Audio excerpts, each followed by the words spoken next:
Welcome back to another episode of the F1 Talking Points podcast. It is just myself and Adas today. Unfortunately, Tomo and Hayden are away, but don't worry, they have sent in some audio messages because, unfortunately, Tomo's away and Hayden's feeling a bit sick. So here is Tomo's little message he recorded for us a little bit earlier for you guys. All right, you lot, don't forget to give us a follow on Apple Podcasts or Spotify. And while you're at it, give us a 5-star rating. Trust me, it really does help us out.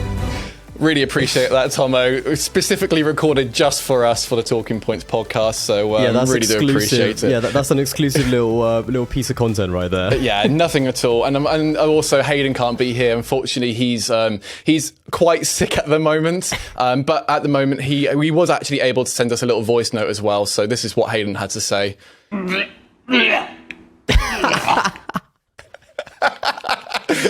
Can you tell that we've got some new audio features on the podcast that we can play out?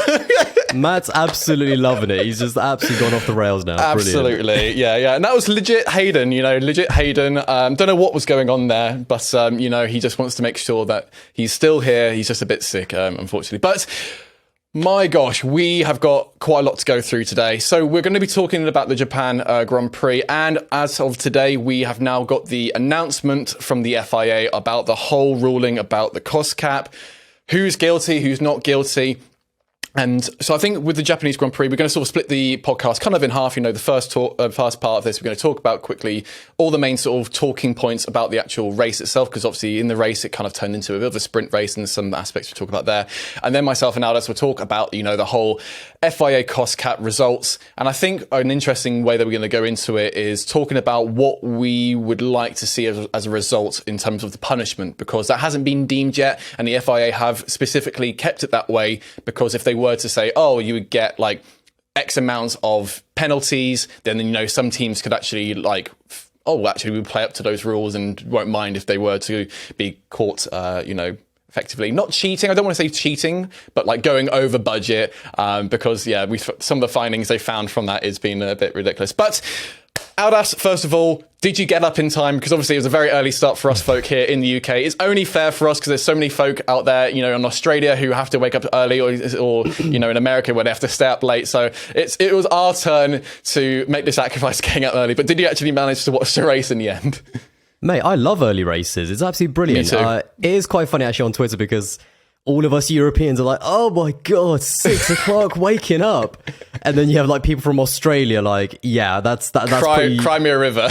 Exactly, cry me a river. But yeah, so I love early races. There's something exciting about it. Maybe it's just like the kid in me that's almost like Christmas, like, oh my God, waking up early before there's even light outside. I completely understand that. Like halfway through the race, you start to see like the sun coming up, and then by the end of the race, you feel really productive because like, I've got the rest of the day to do whatever with. So I love it. Yeah, I prefer it to like the races over in the Americas, because most of them are at like 9 o'clock, 10 o'clock, and waiting all day for the race is absolute hell. So I like it right there. Don't get me wrong, waking up at 4 o'clock to watch FP1, that was something interesting. But as far as the race, I did get up, and also qualifying as well, so that was great. But I didn't expect the long delay, I must be honest. Wasn't buzzing about that. But at least the race, I think the race still kind of started on time. So yeah, at least we got that. Yeah, and that's the one thing when all of us sort of kind of woke up, I think it was like sort of 10 to 6, depending how early you wanted to get up for it. Obviously, the race started at 6 a.m. for us.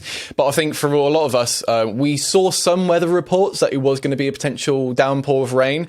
And then obviously, as soon as we woke up, we saw there was some rain, but it was still good enough conditions that he's like, no, we have the tyres for it. We can still race along. I think a lot of us were just worried that it was going to be a repeat of Spa. But luckily, it wasn't that. And everyone started on the intermediate tyres, and let's just get into it then. Lap 1, so much to kind of cover here. Let's start off, I think, with a positive for Hayden's benefit. I think, first of all, Max had a bit of a poor start, but then actually coming into the first corner, he was then able to keep it stuck around the corner, which is great. Lance Stroll, though, out of nowhere, had a blistering start. Well, I think he got up like 4 places in that, which is great. However, the other side of the garage didn't have a great start. Sebastian Vettel, there's been so many, great memories and so many sort of bits they've been showing on social media. This is Sebastian Vettel's favourite track in the whole calendar. It's great that we've actually been able to return this season to his favourite track, and it is now going to be obviously his last season. But then he makes a little bit of contact with the Alpine. I don't know if they've actually confirmed it yet or not. I tried to look online, I couldn't find it. He originally blamed Alonso, but I think it might have been actually Alex Albon. Either way, it was a blue car.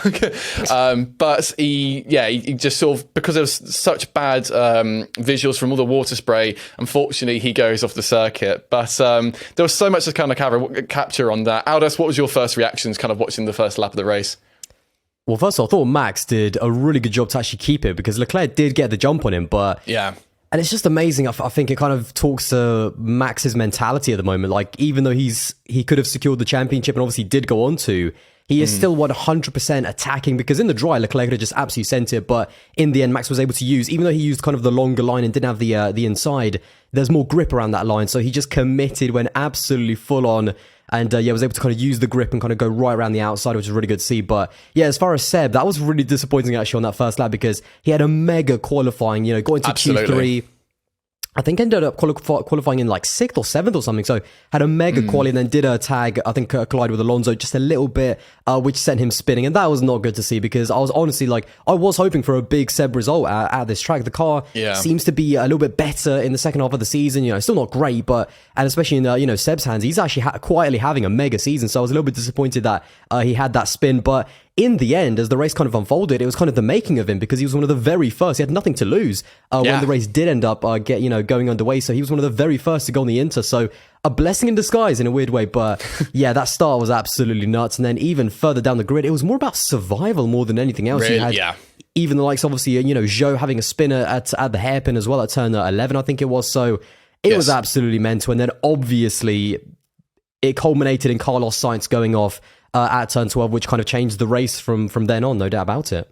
Yeah, and I think all those incidences, I think for me personally, I can put that down just to the weather. With Vettel, yes, he made a bit of contact with the Alpine, but if you look on his onboard, you can't see a thing. And obviously, yes, we are seeing it from the higher position where the camera is not being as cleared as much. And obviously, if you've got the visor, it's a little bit like having a camera view out of the cockpit. Yes, the halo's in the way, but when you're in that situation, you're looking past it.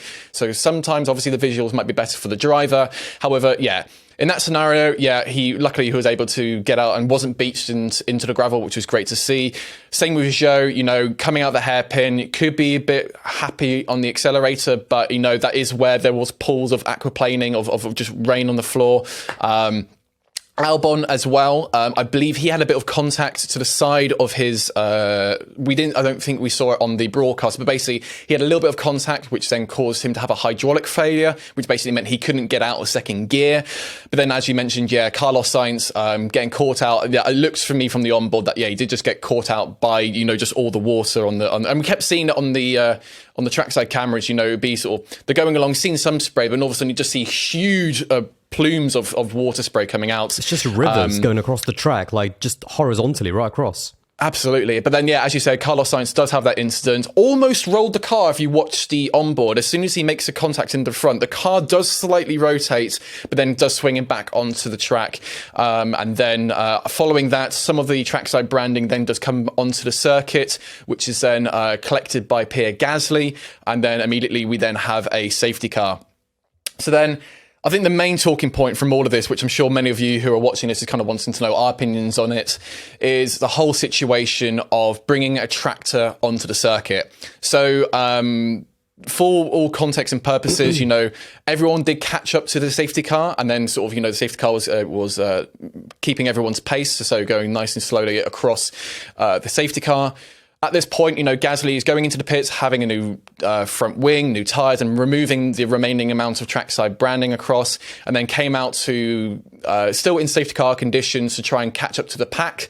And on the radio, he wasn't warned at all about, cars still being on the circuit, or if there was tractors or anything like that. And he, from his knowledge, was just, looking at the delta of where he needs to catch up to it. So let's just go into it then, mate. What is your opinion about the whole situation with Gasly? He did get that reprimand of speeding under red flag conditions. That is an important note, not safety car conditions, red flag conditions.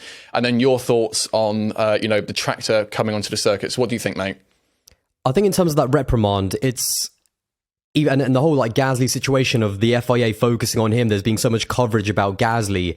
I think that was a massive red herring. I think they almost kind of threw him under the bus. That has nothing to do with like with the recovery vehicle, because if they found him speeding, that was after the red flag, when the red flag was launched, and he was about 2 seconds away from the incident when the red flag actually came on his dash. So if he sped under red flag conditions, then obviously he deserves a penalty, but that was later on. That was when he got past the incident. So completely kind of irrelevant if he did. I remember, I think I did see some data to say that during the actual safety car period, when he was going through that incident, he wasn't actually speeding. There wasn't anything, wrong with that. It was just during the red flag. So, but just the way it was covered was a bit weird. There was a lot of kind of, again, I talk about it like thrown under the bus. Like that was not what anyone wanted to know about. Gasly, he was just the one that kind of picked it up because everyone else was in the safety car, kind of little snake. And actually, something that's important to note is that everyone started on the wrong compound.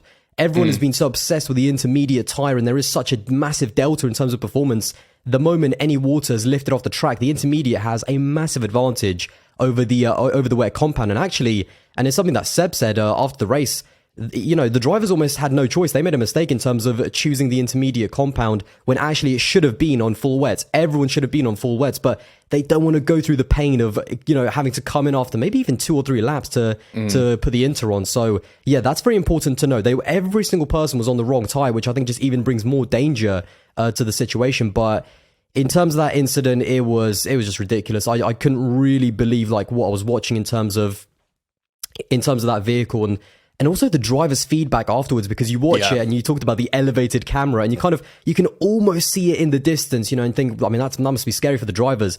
Fernando Alonso, during the red flag, said he didn't even see it. He only realized that there was a recovery vehicle on the side of the track, and not even fully on the grass as well. Like a little bit was on the tarmac. He didn't even see it. He only realized that it was there when he saw the onboard replay during the red flag.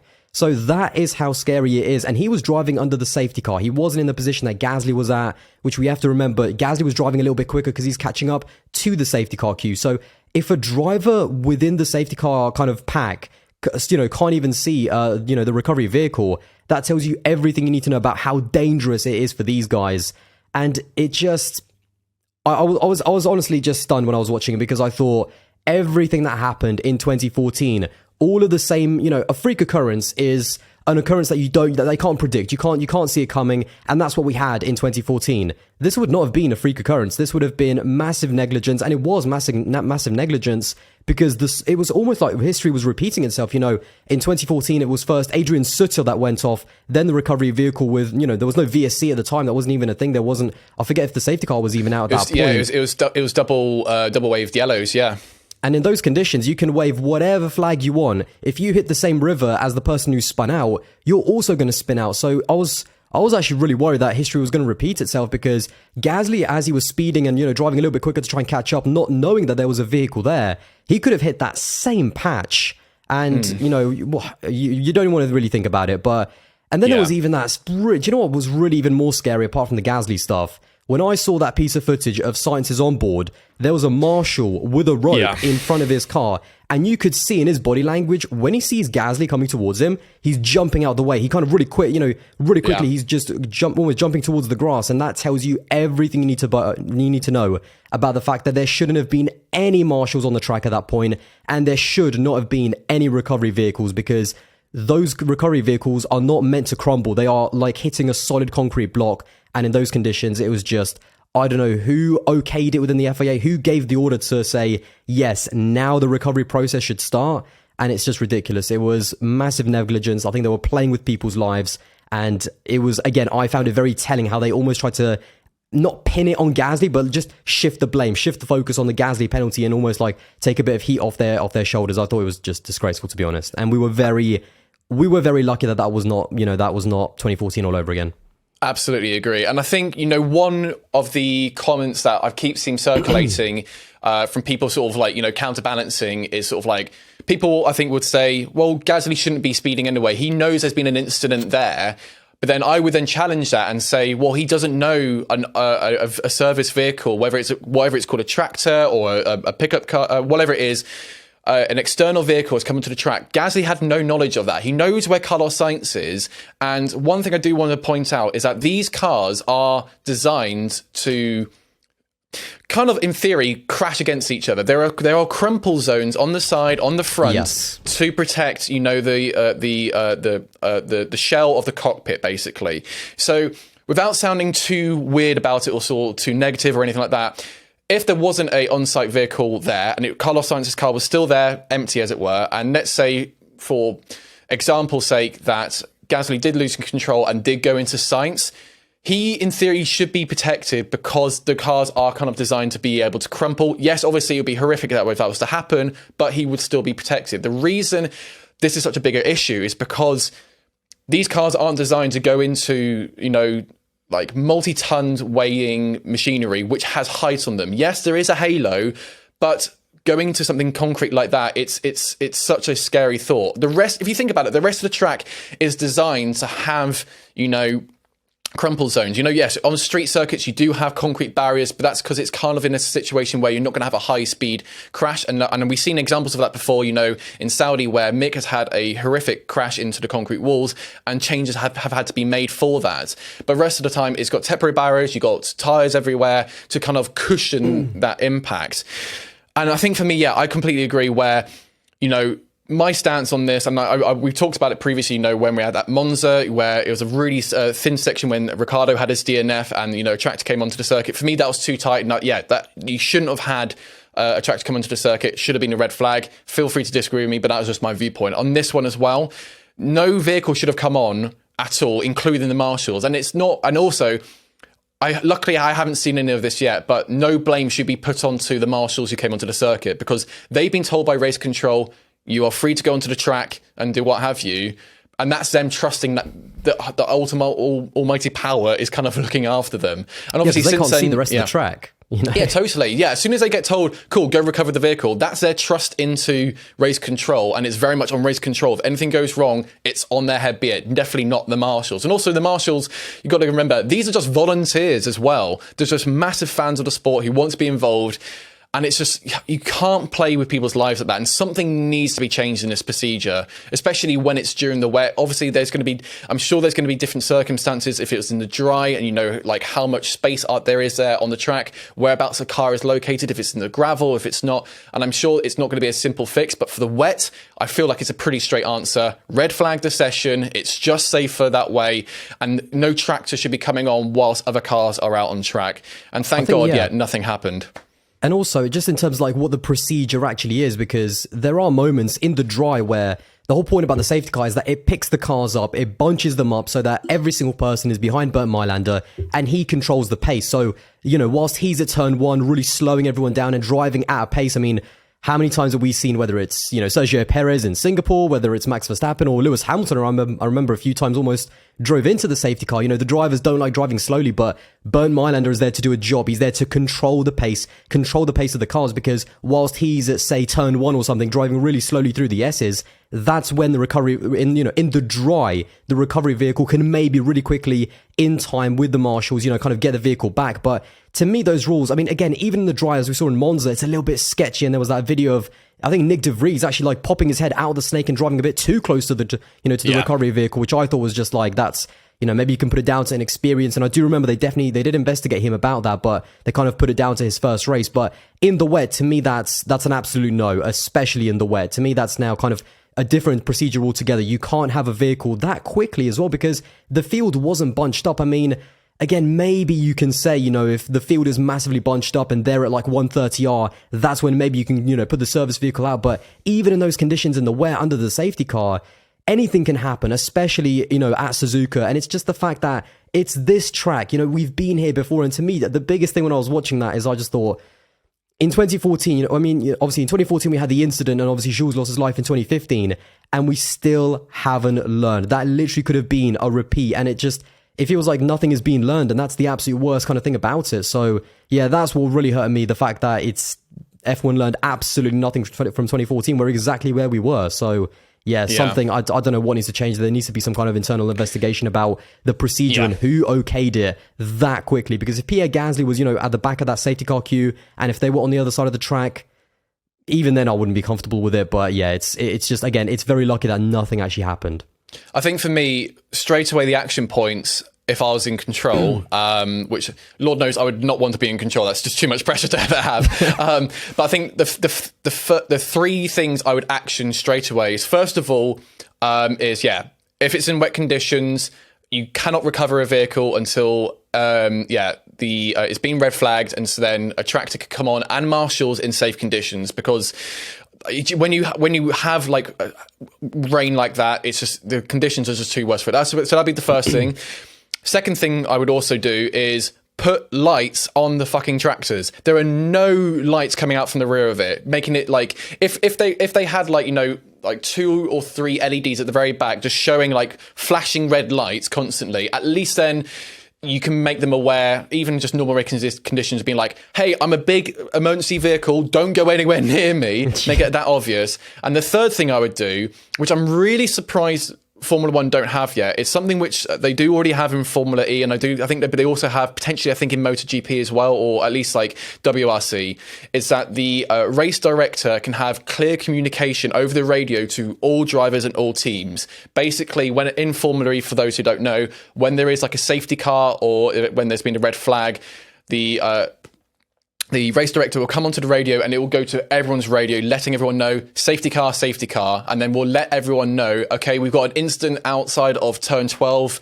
The vehicle is on the left-hand side, so then anyone is knowledgeable of that. Because, as I said, Pierre Gasly, all he got told as soon as he came out of the pits when it's still in safety car conditions is that the end of the queue for the safety car is at turn 13, I believe they said.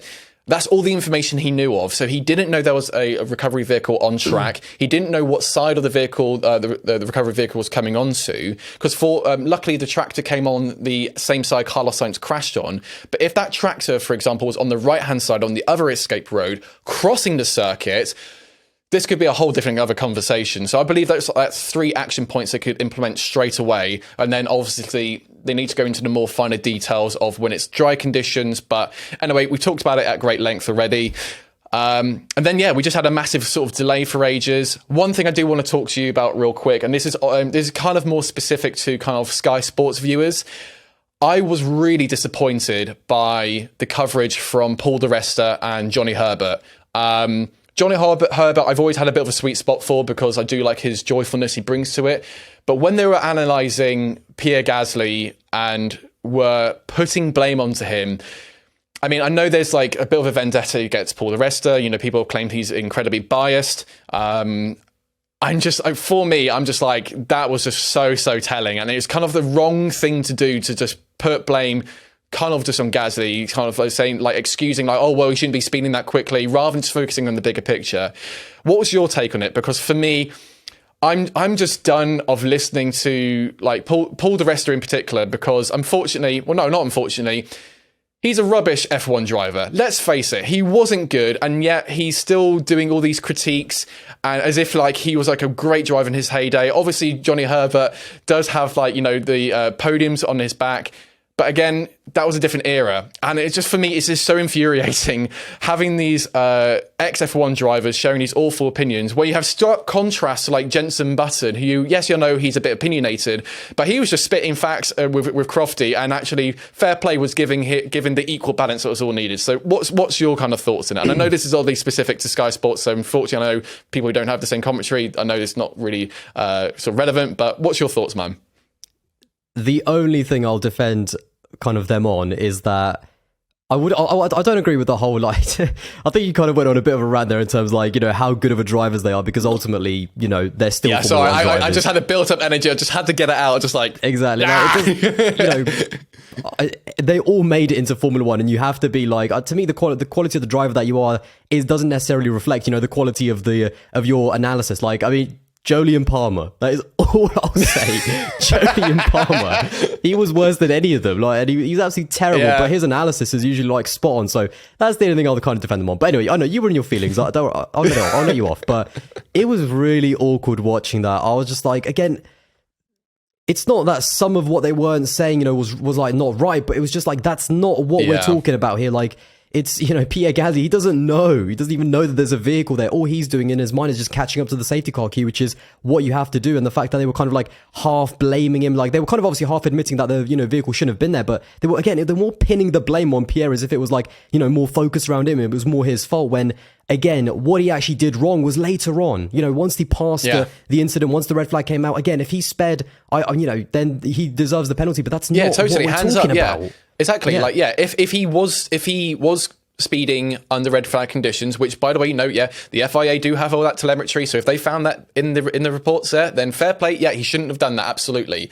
But that's not what he got penalised for. And obviously there is that conversation of like, oh, well, he maybe should have gone a bit slower when going past where like Sainz has crashed and such. But then like, at the same time, I'm like, come on, like that's actually such just also keep in mind when the red light does come on, like he's literally, I think it was about 2 seconds before he gets to he doesn't even know about the truck. It's 2 seconds before he gets to where he knows kind of Sainz might be. You can't just slam on the brakes in these cars in the wet in 2 seconds. That probably cause it. You're still gonna be carrying a hell of a lot of speed, even driving under the same, speed that you were driving under double waved yellow. So, he can't react that quickly. And you can't slam on the brakes in that situation. That's even worse. It's just one of those, it just felt a bit like it just felt really awkward watching it where, that's not what the issue is here. Pierre's just the unlucky driver that's kind of driven by, because obviously he had to pit first. So I think for me, it was a little bit, I don't know what the right phrase is. Maybe it's like tone death or something, but it wasn't, I don't think they were like reading the room right in terms of what they were analyzing, but yeah, it was a bit of a mess by them, to be honest. Definitely a big shocker by them, but it was just awkward to watch. They're kind of, the conversation they're having is not the problem that we're seeing on the screen. So yeah. Who do you think then, if Sky Sports were to be like, oh, you know what, we are going to drop Paul di Resta and Johnny Herbert, who would you replace? What ex-F1 driver would you want to be replaced? Like, in terms of like the next race, let's say in Mexico Grand Prix, they're going to have one new person there. Who would you want it to be? Honestly, right before you said the words ex-F1 driver, I was like, I'm free. No, I'm joking. Honestly, well, no, actually, technically, you are an ex-F1 driver. You have driven a Formula One car. There you go. Exactly. There's video proof on my Instagram and my YouTube as well. Yes. But yeah, to be fair, it kind of changes, I think, in terms of like from pundit to pundit, what incident. Like sometimes I do think that they're analysing it quite well. Sometimes I don't. I don't think you can say that they're always bad, or at least I don't, because there's some things that I agree with and some things that I don't agree with, because just like anything in Formula One, there's nuance, and I think they got it absolutely wrong. In terms of, big shout out obviously to Jenson Button. I thought he actually, nailed it. He was the guy that kind of picked it up about the tyres and was like, Jenson Button, like I know I talked about obviously, even if you haven't had this amazing career, then it doesn't take away, but he is the guy when it comes to wet weather and changeable conditions. That's the really big one for Jenson Button, and he was the guy that mentioned, why are they on the inters? That is the wrong tyre. We are way past intermediate conditions. So yeah, get a bit more of JB. I definitely I want to hear a bit more of him, as to be honest. I'll be interested to actually see, and this is not me throwing shade or anything like that, I would actually be quite interested to see Nico Hulkenberg sort of give it a go. I know he's done some presenting before. It's just because you don't want him in Formula One, mate. It's just no. It's not. This is why I pretend to say I'm not throwing shade, but generally, like if he returns to F1, awesome. But at the same time, if he wasn't, I actually could see him doing quite well in it, because I do think he's very calculated and he's proven, he can just jump into machinery and perform well. But I think his analysis, could be quite refreshing, because obviously he's got the most recent, up to date sort of knowledge on it all. But anyway, we talked too much on this. So the race then was restarted, and the FIA made it mandatory then that everyone had to start on the wet tyres. There was some more downpour during the red flag session, but it sort of seemed like kind of straight away, that's when everyone was then, like, after the first lap, straight away being like, right, let's just get straight into the pits, back onto the inters. And it seemed then like the undercut, I don't want to really say undercut or overcut, because it doesn't really apply here. But it seemed that anyone who did pit kind of straight away had the advantage going on to the intermediates, because we kind of saw that, not to throw any bias here, Daniel Ricciardo was running at P8 at that point, and then he decided not to pit onto the inters. This is just for example's sake. Alonso also chose to do another lap, so don't worry, I'm right there with you. Cool. But yeah, it seemed that obviously everyone who did go into the pits then did jump up in terms of position, and like everyone who then pitted, the lap later was kind of worse off for it. But then in terms of the actual race, obviously, it's kind of a bit of like a mini sprint. And I think the main sort of stand-up moment for me, at least, is kind of just like the Mercedes sort of coming through the order. Both George and sort of Lewis sort of going past the Hasses. And then I think the first one was basically the main defense from Ocon with Hamilton. Fair play to Ocon, I think, in this scenario. I mean, like, putting up quite a bit of defense in, like, the highest of speeds of corners. You know, almost just blocking Hamilton. They're being very respectful here. What was your take on that, mate? Because I actually quite thinking, oh, maybe Hamilton's going to get him here. And then like, oh, no, Ocon's closed the door. Love that. I'm not going to lie. After about 3 laps of those two fighting like wheel to wheel, I sussed it out that there's no way Hamilton's going to overtake him. And every single time they went down the straight and Crofty was hyping up like, here we go, this is the one. I was like, Crofty, there's no way that, like, that Mercedes is like topping out midway through the straight. There was this amazing piece of footage from Lewis Hamilton where going into 130R, he's got the run on him and he pulls out of his slipstream. He gets alongside, and before they're even at the corner, he's already losing speed to Ocon. Like, even pulling out of the slipstream, Hamilton had nothing on the straights and he just couldn't outbrake him. I mean, Ocon drove absolutely faultlessly. Like, he had a great qualifying. It was just the perfect race for him, finishing kind of best of the rest. I think it was in P4 in the end. So, yeah, it was one of those fights, to be honest. I still could have kept watching lap after lap. Even if I knew that Hamilton was never going to pass him, he was throwing the kitchen sink at Ocon. So, yeah, he gave it his best, but that Mercedes just had absolutely nothing down the end of the straights. George big up George. Obviously, he was overtaking slower cars, so he was able to get through, but yeah. I love when he was bigging himself up, by the way. That is so me when I'm racing. Like, when I pull off a great move, like in my helmet, I'm just like, oh, that was a sick move. So that was brilliant. I just absolutely loved it. I cracked up when I saw that. But yeah, the Mercedes were making moves. And to be fair, for the racing we did get, I actually really enjoyed it. I thought we had that kind of, there was a little bit of intrigue, you know, between obviously Verstappen and Leclerc at the front, although Leclerc just started to cook his tyres. I mean, I think that's just the trait of the Ferrari. There was this great image at the end of the race of the Red Bull's tyres, of Max Verstappen's tyres, and then Leclerc's, and his ones are just worn to pieces. Like, they are so gone, bold. Mate. Yeah, they're second hand for sure. And then even Sergio, you know, started catching him up. And then obviously Charles, I mean, kind of bottling it at the last corner. I do think that some of the teams didn't know if it was the checkered flag. I remember reading something about that. Some, you know, they didn't actually realise. So Leclerc kind of bottled it in the end, you know, getting the 5-second penalty, you know, going on straight and locking up a little bit. So, which obviously in the end gave a 5-second penalty, and it just caused all that drama at the end where we were like, has Max won it? Is he not? Like, oh my god, the graphics come up, so he is world champion. So yeah, that was it was just, you know, that was the best way for 2022 to end, for Max Verstappen to not get the celebrations that he deserves, and for Ferrari to fumble it, and for Max to win it with a penalty. I mean, it's just honestly like 2022 in a nutshell right there. But, and of course, Vettel and Alonso at the end, their mega battle. Yes. They did pit Fernando 1 lap too late though, so there's a bit of beef there, but Alpine strategy, what can you do? But their fight, and the fact that we didn't get to see it on the final corner, I mean, I know there's a lot going on, but the fact that we didn't get to see it, it was so close. I think it was 0.01 seconds at the end, or 0.011 seconds to the line. Seb had the outside, so where there's just a tiny bit more grip, even though Fernando had the tyre life. And what a finish that was. There's been some amazing footage of those two from fans going side by side, and it's just like... Fair play, and shout out to the guy in the... shout out to the person in the grandstand who brought along their DSLR, tracked the cars perfectly, and my days... I know you love that, Matt. I know you love that. Yeah, absolutely. Whoever shot that, I mean, that for me, right, that's how I would love to see Drive to Survive filmed. Have different folk in the grandstands just filming with like DSLR stuff, so it's different pictures to what we get. Can you imagine that in Drive to Survive? That would look so cool. But yeah, fair play who shot that. That was such great imagery from that. And there's a still frame of it where they've just got the focus perfectly. I think it's on Vettel, and you can just see like Alonso next to him there, and like that is like a poster. It's just so good. It's just unbelievable. And also fair play, you know, like I think it's the quickest time we've had a 5-second penalty from the stewards on the decision.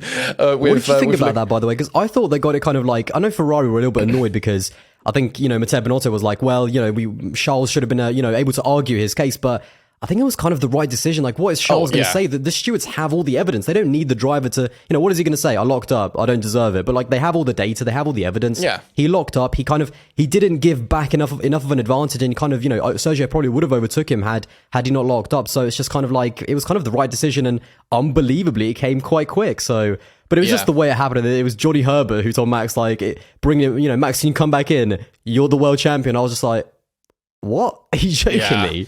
And I think just the way that happened. Yeah, and I think so I agree. The penalty I believe is completely deserved. He did gain an advantage, and even then when Checo was getting the run on him, Leclerc did just slightly just push him a little bit towards it to kind of like, no, I'm having second place, move out the way. And I was like, nah, I think that's pretty fair. I do find it ironic though that the steward still had to wait till the end of the race to actually give the penalty, but obviously just because the race had just finished. But I just did find that a bit funny.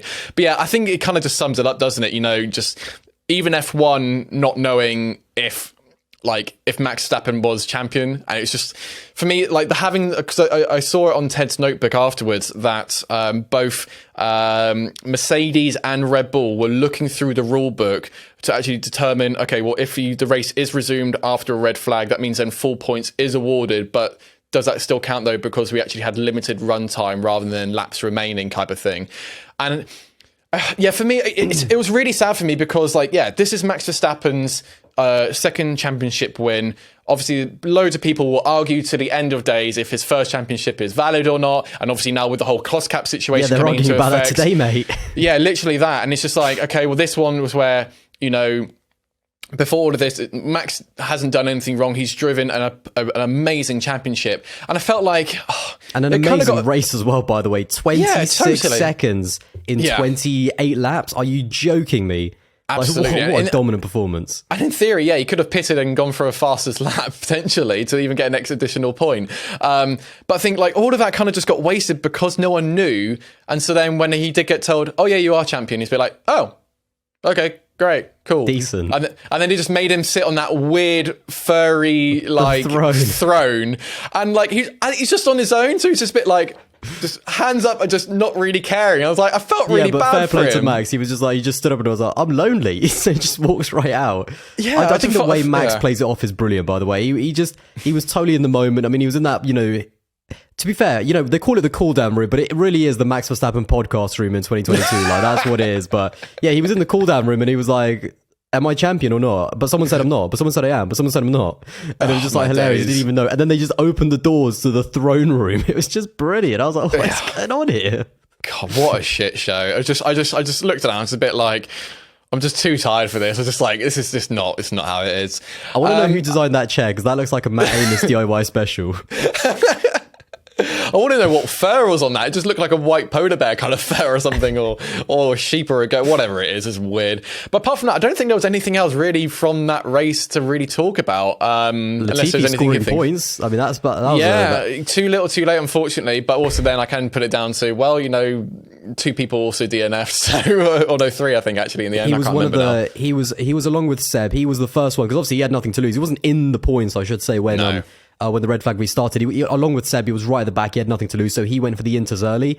And there is actually just a really quick thing about the tyres. I think Pirelli do need to do something because there's something not right there in terms of the teams don't want to use the wet tyre because it's so bad after only a few laps, especially once it starts drying up at all. But the drivers don't even call it the wet tyre. Some of them call it the safety car tyre. That's all they really, that's all they ever use it for, is being behind the safety car. Because the moment there's any kind of racing, you want the inter. So that's why it was quick. That's why it was the tyre to be on straight away, even once the red flag kind of, was over. So there's something I think Pirelli need to look at in terms of maybe bringing the wet tyre, just put a bit more performance into it or something like that. I don't know what it is, but I think it's the density that, in principle, the wet tyres, the grooves they have, it's for maximum push out of water to actually disperse it and trying to get it off the circuit as quick as you can. I think the main issue which a lot of drivers have is that it can't go up to an optimal temperature to kind of work and grip with the track itself. So you kind of got this ultra hard sort of tyre, which you can never really get into a good working window, whereas with the intermediates, as it says on the title, it can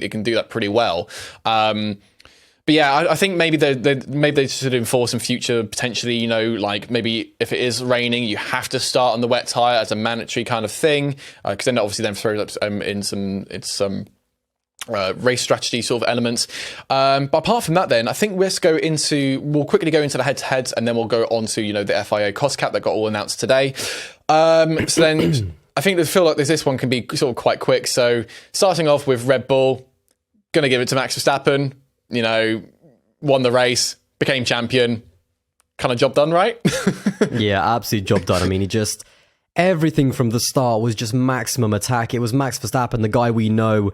He really is I kind of felt sorry for him in terms of like not being able to win like a proper championship and have that moment of like going across the line with no controversy, no nothing. So, but yeah, in the end, it was just, what a drive to seal it. I mean, 26 seconds and 28 laps, absolutely ridiculous. It was a great race. But to be fair, also a good race by Checo as well, bringing it home in P2 in the end. Like, he's really kind of turned it up just a little bit. He's all of that pressure that he had on his shoulders, that little run of races, that's gone now as well. And he's still fighting for P2 in the championship with Charles. I actually don't know where he is. I think those two might be like neck and neck or something. So, yeah, it's just amazing. Sergio Perez is now back up into P2 in the championship. So 1-2 in the race, 1-2 in the championship, but Max was just properly in a class of one. Yeah, and Max is such a deserving world champion again, and also again, fair play to like Sergio Perez. He got his elbows out. There were times where he was going wheel to wheel with Leclerc, before the last lap, like properly putting pressure on him as well. I think like probably an extra lap, I think he might have got him. I think if let's say like Leclerc actually made the corner at the end, I think an extra lap he might have actually got him, because there was some moments going into the hairpin. I think it was turn 11 or 12, where they're almost side to side, being very respectful. Yeah, absolutely. But then let's go on to them Ferrari again, nice and simple. I think obviously he's going to Leclerc. It's really unfortunate for Carlos Sainz, but the fact is that's kind of what it is. I'm assuming it's kind of the same for you.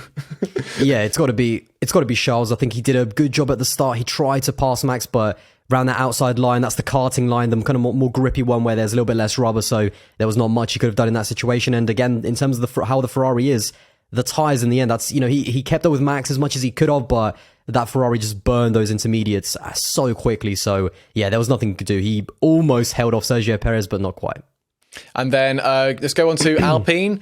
As you said, we're going through these quite quickly because I think it's pretty sort of self-explanatory. For me, it's going to be obviously Esteban Ocon. Such a great performance today. Getting P4, which is just really nailing in now for them. P3 in the Constructors. I believe they now have passed McLaren again, I think. Yes, they are back past McLaren, although it's 13 points now. So that was, McLaren had a big swing in Singapore. Now Alpine had a big swing in this race. So it's going backwards and forwards. But yeah, and Esteban Ocon is also now again closing up to Lando Norris as well.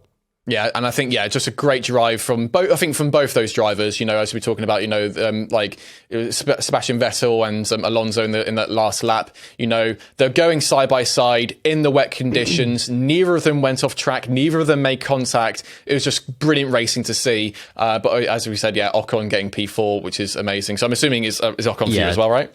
Yeah, it's got to be Ocon. I think probably his best race of the season. I mean, no mistakes, no drama. A few little lockups, I think, but he had Lewis Hamilton covered. He had his car in all of the right places. He also got it done in qualifying as well, which was a really big thing because it looked like Fernando had the pace over him throughout the practices and also the early part of qualifying, but he got the job done in Q3. And then again, what a drive. I mean, just the drive of a race winner. That's Esteban Ocon. And we'll see, obviously, with all the Gasly news of him coming to Alpine, who's going to be the leader of that team. That was certainly a big statement by Ocon, I think, just this weekend alone.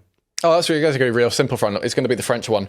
I do feel bad for Ocon though, because he's doing such a great drive this season. But like, and I am sinful for this as well. There's never been much of because we always, praise Alonso and drives and stuff, but I feel like we don't ever really do that much for Ocon, although he's driving so well this season, potentially one of his best seasons he's ever really done. Easily his best season. Yeah, and I feel like there's never been much of a narrative on him for that. And I'm like, you know what? I feel sorry for him. So I do want to make that as a conscious effort as myself going forward. Clearly, you've not seen a video that I made in the past month. The forgotten F1 driver, Esteban Ocon. I'll give him a bit of love. Don't worry about that. He deserves it. Yeah, absolutely. Go check out Aldous' video on that, because it actually is a really good one. So go check that out after this podcast. But now let's go on to Mercedes. So Lewis Hamilton finishes P5 and then George Russell finishes P8. I think this one is just going to go to Hamilton. Hamilton seems to have really, the second half of this season, a little bit just before as well, he's really got to grips now of the car. George Russell starting to see, a few cracks and stuff like that. Obviously, we talked about that loads in Singapore Grand Prix, with them sort of making a few mistakes. They needed to get a bit more stability on this. Obviously, it's a lot hard to do that with wet conditions. But I think, Hamilton drove quite a good race. There was times, obviously, he could have tried to gone up the inside or gone around the corner on Ocon, which in theory could have potentially gone into new patches of the track where he could have had more instance of going on aquaplane, losing control. And I think for Hamilton, you know, keeping there, just, you know, didn't have the straight line speed, but keeping it protected, I think that's going to be my shout. But who's going to be your one? Yeah, it's got to be Lewis, and he's outqualified George now in every single one of the last 5 races, obviously, since George got that pole in Hungary, of course. So it's a big statement, although there was a few mistakes. I do think that there is an opportunity for Lewis to still finish ahead of George, but both of them are trying to, you know, they're both pushing each other massively. So, yeah, we'll obviously see how kind of that rivalry ends. But, yeah, the Mercedes was just, especially in qualifying, a second away from Max. So that tells you, you know, and obviously out-qualified by Ocon as well. Like, the Alpines were actually more competitive than the Mercedes, which I think just says everything you need to know. But yeah, it was a professional race by Lewis. He almost got hit by the advertising board, actually. On his onboard, he drives right past it. So yeah, it's just the roll of the dice in that situation. But a good little comeback by George. But yeah, it's got to be Lewis. Let's go on to then Aston Martin. As we said at the beginning, I think it was a great start for Lance Stroll. You know, there's so much stuff going on. And also, like, unfortunately, it was a bad start for Vettel. However, Vettel did finish P6 and Stroll did finish in P12. Now, obviously, that's kind of due to a little bit of, like, the pit stop stuff. But yeah, I think with this one, I'm just going to give it to Vettel because, like, it's his last race there, and, like, you know, there was a great tribute the Aston Martin team did on their social media where, like, everyone in the crowds, I think they had, like, sort of green lights and stuff, which I thought was really, really nice. And I do feel bad because I think Lance Stroll did have a really good race, and I know obviously if Hayden was here, then he would obviously be defending it, but, you know, unfortunately Hayden is. But he's not. Yeah, this is Hayden at the moment. Yes, he's still feeling sick, unfortunately. That's a new voice note you just sent me there. But yeah, for me, I've got to give it to Vettel. Yeah, it's got to be Seb. I mean, even with the spin, like, and, you know, even though he did benefit from kind of having nothing to lose and going on the Inter early, it was a great drive. It was a controlled drive. He kind of balanced the performance of that car and even held off Fernando early. So yeah, I think it was a really good drive by him. And yeah, that run to the line, I mean, he managed to just get across the line first, and I think it was a worthy tribute in terms of, like, you know, this is his favourite track, but you want Seb to perform. We know that he's still got a massive amount of pace.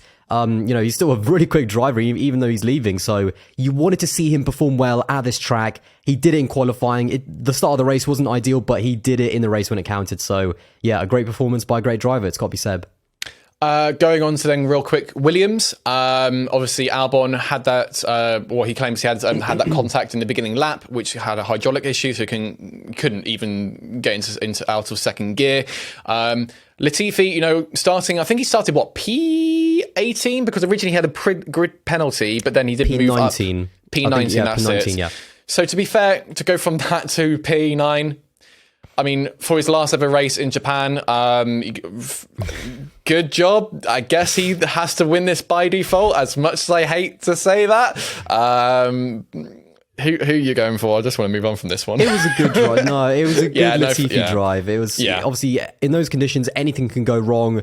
The pressure as well. I wasn't able to kind of follow his drive too much, but he kept both of the McLarens in front of him. So, you know, because I think Lando Norris finished in 10th, so he was able to hold off faster cars and score a couple of points actually, which now moves him ahead of Nick de Vries, which I find really funny actually, but it is what it is. Has he? Because I think Nick de Vries finish P9 in Monza. Yeah, but they both so did Nicholas Latifi, and they also got full points. Latifi got 2 points, so he's actually above de Vries now in the championship and above Nico Hülkenberg as well. But if they've both got 2 points, that would actually, I think, make de Vries still high in the championship. Countback. So for some reason on countback, because de Vries doesn't have any other results other than P9, other outside the points result. No, yeah, that's bullshit. Right? Nick de Vries got the points first, so therefore he gets high in the championship. That's bullshit. No, fuck that. But Latifi has had outside top 10 finishes and de Vries has not, man. That's how the rules work. No, that's absolute bullshit. And I saw some people comment being like, oh, why does Matt swear so much? It's because I'm angry about this. If you don't like it,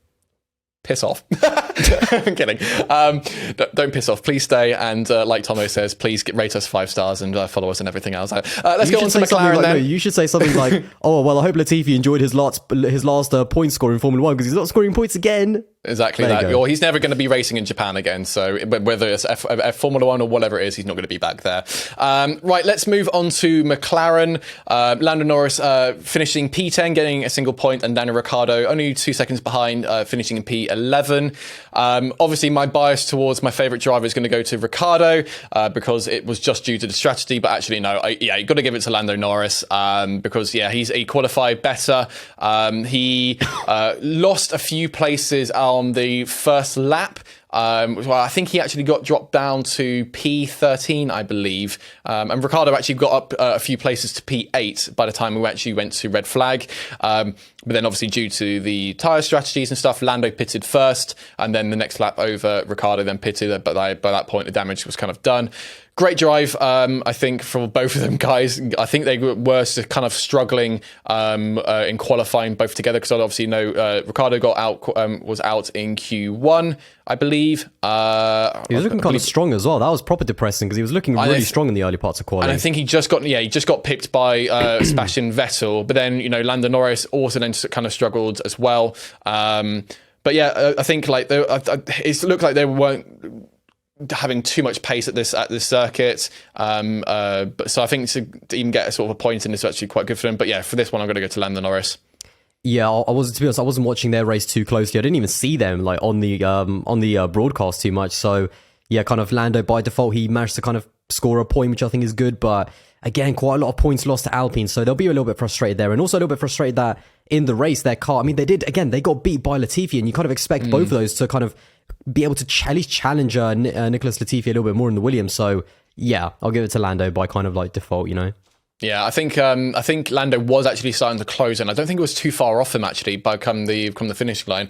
Is there anything here that I can actually look at that tells me that? Yes, actually, Lando was 6/10 behind Latifi come the finishing line. Wow. So, well, as I said before with Perez, one more lap maybe, then it would have been sort of knocked down. So then shoulda, coulda, woulda Lando. But then it meant De Vries would have still been above him. Let's then go on to AlphaTauri with Yuki Tsunoda finishing P13 and Pierre Gasly finishing P18. Obviously, Gasly, picking up that trackside branding wasn't his fault. A bit of an unfortunate one. I think for this one, I've got to go to Yuki. It's a bit of a shame. I am kind of expecting now these drivers to be performing a bit better with the AlphaTauri. I'm a bit sort of surprised they're both out quite low under the out of the top 10, but obviously Gasly's excuse is because of what happened. But Yuki, for example, maybe that should be more closer. But yeah, mine's going to be Yuki. But what about you, mate? I think both of them had some kind of issues in qualifying in terms of the brakes, I remember. So there was something quite right with that car.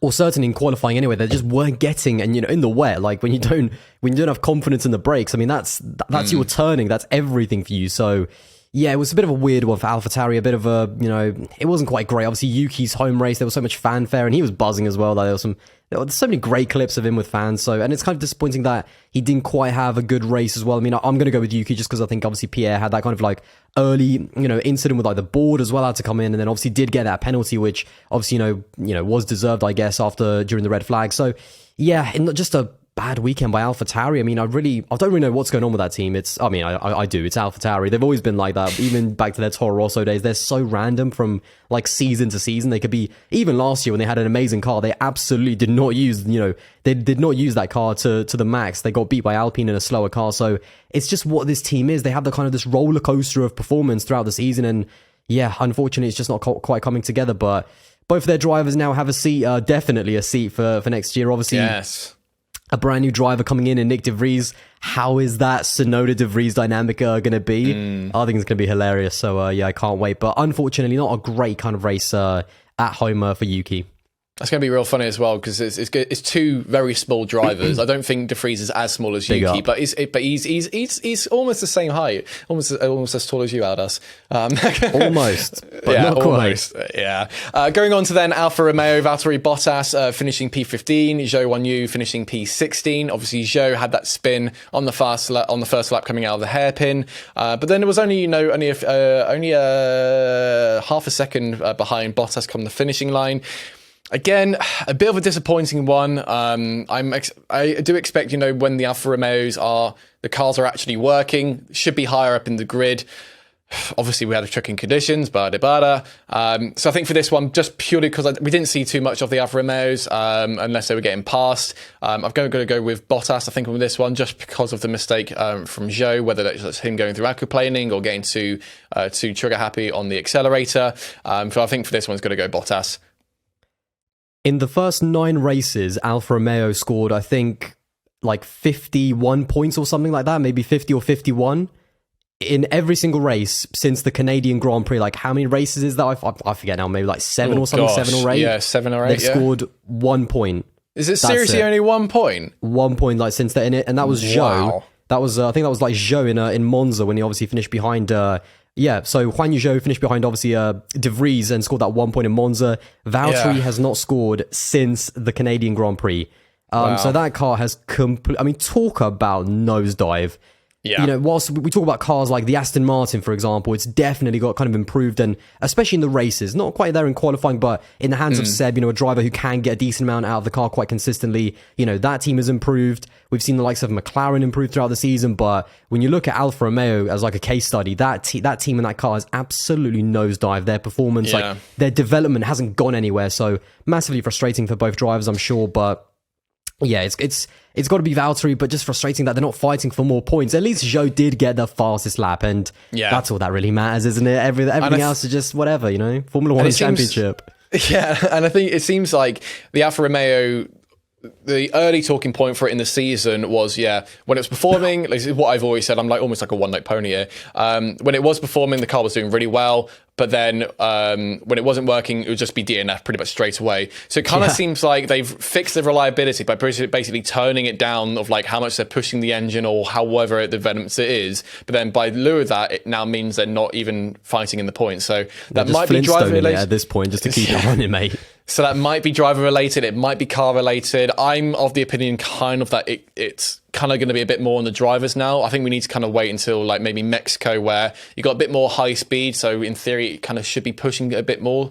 But there we go. But then let's go on to the last one then, which is Haas, with Mick Schumacher finishing P17 and Kevin Magnussen finishing P14. I think for this one, Kevin Magnussen, we didn't see too much of the Haas's unless they were being passed by George Russell. Or Max Verstappen for the race lead, actually. There was one moment, I think, wasn't it, where was it Mick Schumacher who was currently in the lead at that one point? But again, that was also like down to tyre strategy as well. But yeah, I think with this one, it's going to go, unfortunately, to K Magnussen. I think Mick Schumacher is starting to do better now. But again, it's just, these circumstances is all a bit hard. It's hard to sort of talk about these guys because, as you said, we didn't see them too much in the race unless they were being passed. Yeah, and also, I mean, obviously having that crash early on in the weekend for Mick wasn't exactly great as well. But in FP1, yes, and that was after the checker flag had gone already, right? But exactly, but that just shows you the trickiness of this track. I mean, he wasn't pushing 100%, but even after the checkered flag, that's what happens when you hit a puddle. So, I mean, I'm sure it was also partly to do with Mick as well. But I might actually give it to Mick because he was kind of left out on that maybe strategy to stay out on the wets, and it was absolutely the wrong strategy. I mean, I don't know what they were thinking, as if that was ever going to work. I mean, even Fernando was kind of left out with Mick to do one extra lap, and it was a mistake for him. So the fact that they left him out even more, it was fun to see him get overtaken by Max and be in the lead. And he kind of played it up a little bit on social media or something like not everyone gets to lead the race or something. So clearly he's maybe not, I wouldn't say buzzing, but he's looking at the bright side. Let's just say that. But I thought, to be fair, again, he outqualified K-Mac. He was left on a bit of a weird strategy, so not sure what he could do. I'm going to give it to Mick just because I do see a little bit of progress, despite the fact that he did bin it at the beginning of the weekend. But I'm going to give it to Mick. I think he was just, put on a bad strategy. I'm going to give him Yeah, so you're saying, yep. I was going to say, I'm going to give him the Daniel Ricciardo award. Give him the tax allowance. He's allowed it. Yeah, that's tax. Right. He's got Ricciardo tax. Yeah, and if you are watching this on YouTube, by the way, do let us know what your picks are in the head-to-heads in the comments below. But now let's go on to the final talking point, which is the Formula 1 cost cap. Now, we heard rumours back in Singapore that the FIA were investigating Aston Martin and Red Bull for infringements, and today has been their verdict. Now, we've already kind of seen something Guilty. Yes, we've already get them out.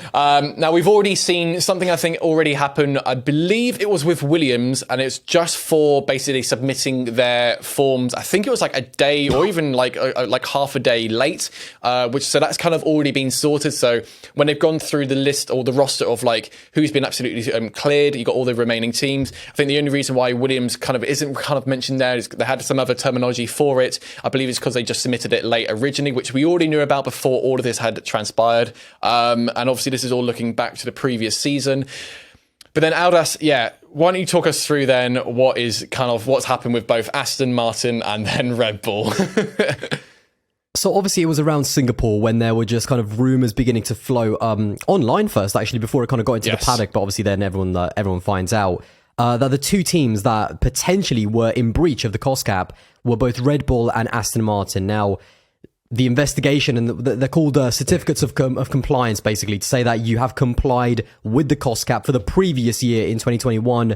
And they were supposed to come out last Wednesday, but they got pushed back on the day when they were supposed to be announced, which straight away was a red flag. Because if everything's fine, then you just, if everything's fine with the other 8 teams, then it should have been easy to announce. So it very clearly wasn't fine, and they pushed it back to Monday. I think more than anything because they knew that they didn't want to take the shine off Suzuka more than anything else. I think they did it for Formula 1 because they knew that obviously they're going to announce that Red Bull in particular had a minor breach. So they didn't want to take the shine away from the show, as we came back to Suzuka. So I think they did that tactically more than anything. But yes, it was announced that Williams also was a team, actually, because they did get mentioned apparently that they were in breach a little bit as well. But that was a procedural breach that apparently they had a contract with Formula 1. They all agreed that it was a mistake. There was nothing, financial. It was just a procedural mistake. They basically submitted it late. They made a deal with Formula 1. I don't know, what obviously happened. And Williams weren't mentioned too much. Aston Martin also, we found out, had a procedural breach. So again, nothing financial. We don't know any more than that. And that's all they put out, that it was a procedural breach. We don't know if they, submitted their homework late or, if the dog ate it or whatever. So yeah, that's all we know for now. But Red Bull were announced to have a minor financial breach, which means less than 5%, which means that they are going to get punished somehow. Now, there's a range of different penalties that the FIA could give. Again, they've announced the two teams that, that did kind of breach the cost cap. Obviously, Red Bull, again, is the minor financial breach, but they didn't actually say what the penalty would be. Now, there's a wide range of things that they could do. Anything from even a public reprimand, which is absolutely ridiculous. I don't even know how that's there from minor, just a slap on the wrist, but a tweet, basically, a public reprimand. No, it's Christian Horner walking into the paddock with that lady from Game of Thrones going, "Shame! Shame!" Exactly that. But there is stuff like removing, obviously points from their Constructors' Championship from 2021, potentially the drivers as well. And also, I think a financial penalty, which, to be honest, again, we don't even know what it is going to be yet, but I think it is going to be a financial one. There is no way that they're going to impose any actual points deductions from last year's championship. Hayden and all the other Team LH fans. If you did think that Lewis Hamilton was going to be crowned an 8-time world champion, it's not confirmed, but I just don't. Yeah, I wouldn't get your hopes. The most delayed. But I mean, to be fair, we have had, teams have their points deducted before. It's not been recent, obviously, but I think that would be such a shame. But I think they found out that what they spend extra money on. I can't remember what one of the things was, but the other one was catering. By the way, can I just say I know exactly what you're about to say. I don't know if it was confirmed, but the two things that the rumors that everyone is spreading, that the two things that basically they overspent on that they shouldn't have is catering. You heard me right, catering. And also, apparently, the sick pay of when people leave or when they have time off or something like that. When people take time out of work, apparently that's part of the cost cap as well. So that's the two things that they're being brought up on. But yeah, it's all very, again, nothing's official yet, but it's just hilarious. I mean, catering, you just know, even I joined in a little bit with the jokes. Twitter's already popping off about how... have to, yeah. I mean, everyone at Red Bull's eating caviar. That's why they, overspend by $2 million probably. But yeah, so we'll see again, but that's a really even that is a very big oversight. But I am looking forward to seeing what they're going to do because, again, Ross Brawn did say that these regulations have teeth back in 2019. That's the phrase that he used, and he did say that you will lose your championship. But I think the way he phrased it, if you fraudulently, obviously spend over the cap, I don't think Red Bull actually I mean, I'm not going to get into the specific wording, but I think they just made a mistake. And obviously, like their submission, they said, and they've put out a statement, you know, our submission was under the cost cap, but clearly they took a few too many, liberties. But it is going to be interesting to see. I think they have to punish Red Bull in some way, because you have to stamp it out. You know, you have to make a point right here, right now. I am very, very interested to see what the other teams are going to do, because apparently there is a panel where before they actually decide the punishment, it goes through the other teams as well. Like, they actually get involved with, the punishment of the teams that do break the cost cap. So yeah, this could basically just lift a massive lid in terms of like the fight between the teams. But I think what will actually happen is that they will get a fine, and they will also get a deduction in their cost cap for the next year in 2023 as well. I don't think there's going to be any points deductions from 2021. And unfortunately, I don't think that Lewis Hamilton is going to be an 8-time world champion. I think Max is going to still be a controversial world champion, whatever happens.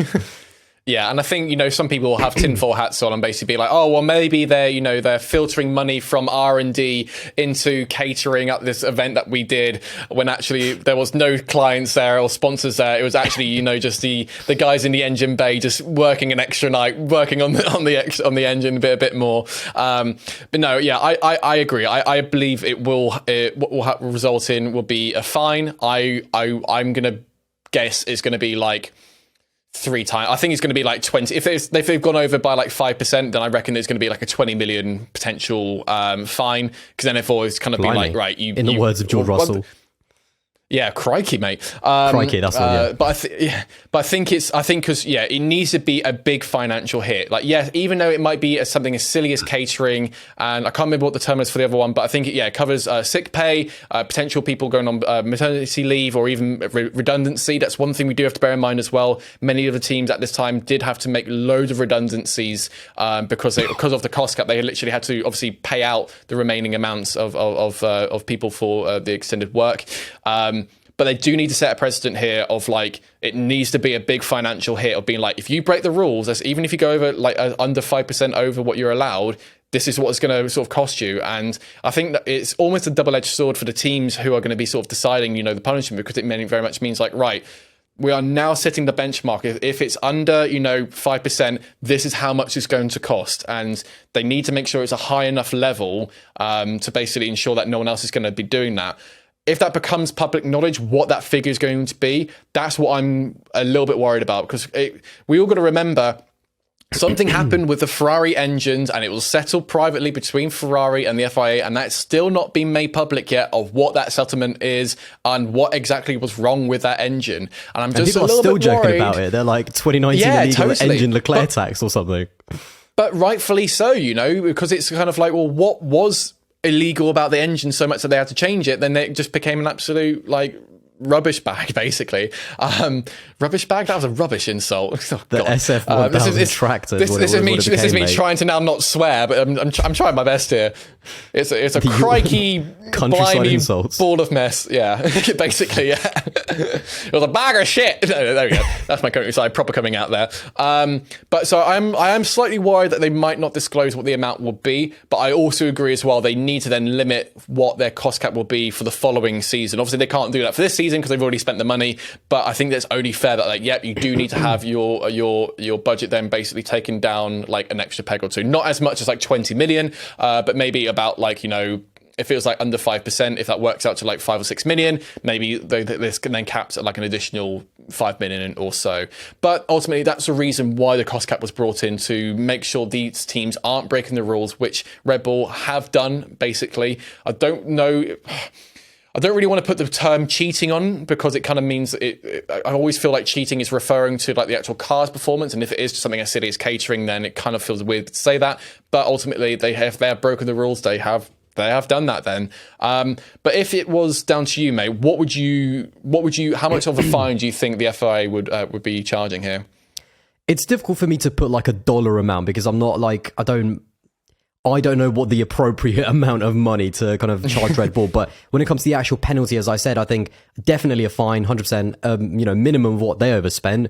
And also, again, taking away stuff like wind tunnel time, taking away stuff like, again, part of their budget cap for next year. I think those are massive in terms of like developing your car and bringing upgrades. So I think all of those three should definitely be on the table, if not all three, actually, to be fair. I mean, I think maybe a combination of all of them. So they have to be stamped out. It has to be, this has to be kind of handled properly, because they did, again, it's a weird one using the word cheating, because it's more of an oversight than anything else. The cap is it's so difficult to actually police it, and that was kind of the big issue going in. But the fact that it is the very first season of the cost cap, and someone's already, done the numbers wrong and ordered too many custard creams or whatever, at Red Bull and Milton Keynes, like that's not good. You know what I mean? That's not a good look for Red Bull. Custard creams, I love that. I'm sure that's what they eat. I'll ask Dan. I'm sure Engineer 11 knows. I was not expecting you to say that, mate. All biscuits as well. I love that. Comment in the actually put in the comments below. What do you think they eat at Red Bull? What have they spent their budget cap on eating in terms of their catering? So yeah, let us know. But yeah, it's got to be, I think, a combination of penalties. It's a weird. They've got to stamp it out, but I don't think that there's going to be any kind of massive repercussions in terms of the championship from last season, because Formula One that is worst case scenario. They don't want to make themselves look like a joke in terms of like the man we saw cross the line almost a year ago and win the world championship. You don't want that to be called into question, so I think they're going to handle this very carefully. But I do want to see transparency, because this was a very big breach. Again, the first year of the cost cap, and two teams have already been done for it. Now, again, Aston Martin is just procedural, so again, maybe dog ate their homework, but Red Bull's is financial. So yeah, we're going to see what happens. But you've got to handle this seriously, and you've got to stamp it out. You've got to make an example right here, right now, and the FIA have to be transparent about what happens. And I think whatever the result will be, there will always be an argument saying that it's not good enough, or it's too harsh, or whatever it is. So whatever you think the repercussions should be, do let us know in the comments below. I reckon anything that is over the 5% margin, that's when you then need to bring in both constructors and drivers' points into question. I think for me, my stance on this is like, if you're taking points away from constructors, you're taking it away from the drivers as well, because you can't have one without the other. If you could have a really good drive one season, but it isn't unless it's with an illegal car or however it's been paid for. Although to be fair, they did do that with the whole like McLaren Spygate thing, because in 2007 McLaren were disqualified from the championship. Now that was straight up cheating. Like that. Yes. The thing about this is that every single team is going to push that cost cap to the absolute max. And what Red Bull submitted, they said was under the cost cap, but clearly somewhere they just, fiddled with the numbers a little bit too much and bit off more than they could chew. Like what McLaren did in 2007, that was straight up cheating between teams. So that's why they got disqualified from the constructors, but the drivers' championship was left kind of unharmed. Like both Lewis and Fernando went to a title decider and both lost the championship on 1 point. Yeah. And I think that as a closing sort of thing on this as well, it's just going to be a real shame coming to like Monaco next year and not see the Red Bull motorhome there, because they won't be able to afford it. And maybe that's where they can lose the $7 million or $6 million gazebo. Yeah, exactly that. But there we go. That's pretty much everything. Us covering both of Japan Grand Prix and also the FIA Cost Cap that came out today as well. Massive thanks to everyone who's been listening and been watching our podcast recently. And we've started doing clips on our TikTok and our Instagram account. That is linked in the description below, so make sure you go follow on that as well. Tomo, have you got any sort of lasting sort of things you want to say to everyone at all? All right, you lot, don't forget to give us a follow on Apple Podcasts or Spotify. And while you're at it, give us a 5-star rating. Trust me, it really does help us out. And cheers, it really does. I'm so glad he sent that across, and originally just for talking points. But yeah, thanks everyone for watching and for listening along. We'll be back next week, and we'll see you next time. Bye bye.